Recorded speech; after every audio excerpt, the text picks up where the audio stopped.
अस्सलाम वालेकुम दोस्तों, स्टार टीवी में एक बार फिर से खुशामदीद और उम्मीद है कि आप सब खैरियत से होंगे। दोस्तों अगर आप इस चैनल पर नए हो तो सब्सक्राइब करके बेल आइकन प्रेस कर लीजिए। तो चलिए दोस्तों आज की इस वीडियो को शुरू करते हैं। दोस्तों क्या आप जानते हैं कि जन्नत के दरवाजे कितने हैं?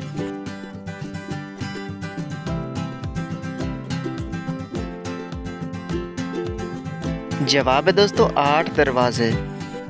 दोस्तों क्या आप बता सकते हैं कि वो कौन सी नमाज है जिसमें 2 अजानें होती हैं?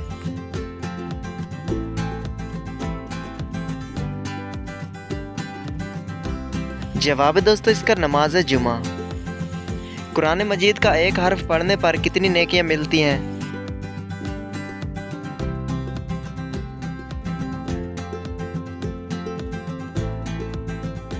दोस्तों इस आखिरी सवाल का जवाब है 10 नेकियां। तो दोस्तों कैसे लगी वीडियो को लाइक और चैनल को सब्सक्राइब ज़रूर कीजिए। हम मिलते हैं आपको अगली वीडियो में, तब तक के लिए अल्लाह हाफिज़।